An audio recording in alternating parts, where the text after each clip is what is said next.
ابشر لو انت بتعصي ربنا ده ممكن يفتح لك كل الابواب اللي انت عاوزها. انت بتتكلم جد؟ السلام عليكم ورحمة الله وبركاته. ازيك يا صديقي؟ عامل ايه؟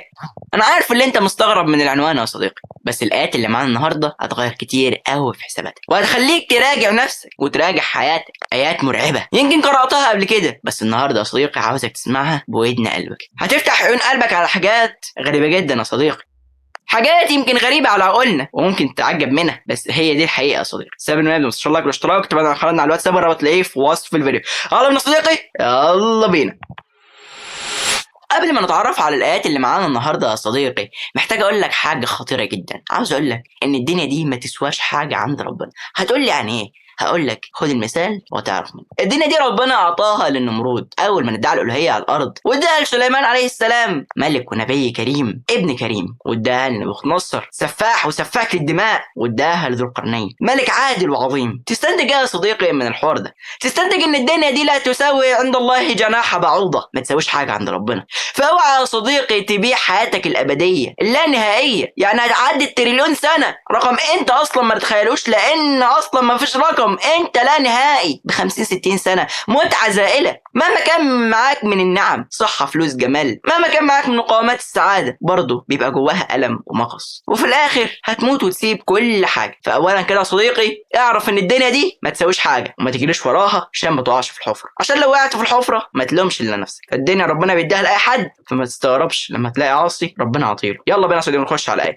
اسمع بقى يا صديقي، ربنا بيقول ايه؟ فلما نسوا ما ذكروا به، لما بعدوا عن ربنا، بعدوا عن الذكر، بعدوا عن القرآن، بعدوا عن الصلاة، بعدوا عن الحجاب، بعدوا عن الصوم، بعدوا عن العبادة وعن أي شيء يقربهم من ربنا سبحانه وتعالى. أيوة يا رب، هتعمل لهم إيه؟ تغسل بهم الأرض؟ هتعذبهم؟ تديهم فوق دماغهم؟ هتنزل عليهم سيول وتنزل عليهم حجارة من السماء؟ لا، اسمع بقى. فلما نسوا ما ذكروا به فتحنا عليهم أبواب كل شيء، عطنا لهم كل حاجة، مال بقى، مع صحة، مع فلوس، مع جمال، مع حلاوة، مع طعام، مع حاجات بص انت اصلا ما تتخيلهاش. فتحنا عليهم ابواب كل شيء، عطنا لهم اللي هم عاوزينه. بس كان بالبال حتى الخطيرة، حتى اذا فرحوا بما اوتوا. فرحانين، انا بصليش بس قلب ابيض. انت بتتكلم جد؟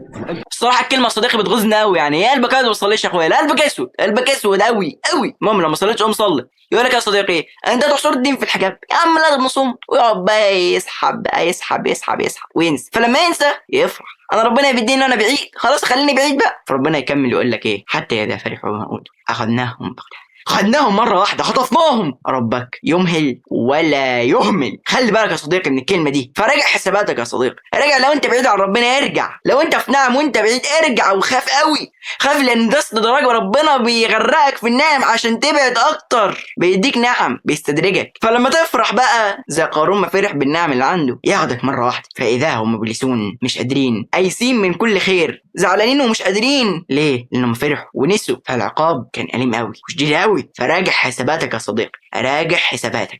سبحان الله صديقي، كل ما الواحد يفتح القرآن كده يلاقي معنى عميق قوي، يفتح عيون قلبه على حاجات احنا ما نتصورهاش اصلا. فالقرآن يا صديقي ربنا بيقول في نفس الصورة اللي فيها الآيات اللي كانت معانا النهارده: ما فرطنا في الكتاب من شيء. فلو انت بعيد يا صديقي وربنا يعطيك، فارجع وحذر اللي حواليك من الموضوع ده، لأن الموضوع فعلا خطير وبيغر الناس كتير قوي. بيفتكر انهم على صواب، بس هم في الحقيقة في خطر كبير قوي. فخلي بالك يا صديقي، خلي بالك. وفي النهاية يا صديقي دبرنا مع بعض في الفيديو ده آية خطيرة جدا، وعرفنا معنى مرعب، وفتحنا بين قلبنا على حاجات ممكن تبان في الواضح والظاهر ان هي حاجات غريبة، ان ازاي ربنا يدي الدنيا لواحد عاصي وبيعصي ليل ونهار. بس عرفنا يا صديقي ان هذه الحياة لا تساوي عند الله جناح بعوضة.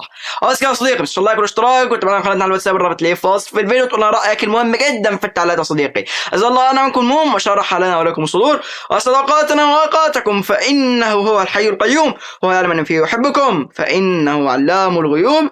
ان كان من توفيق فمن الله، وان كان من خطأ فمني ومن الشيطان. والسلام عليكم ورحمة الله وبركاته.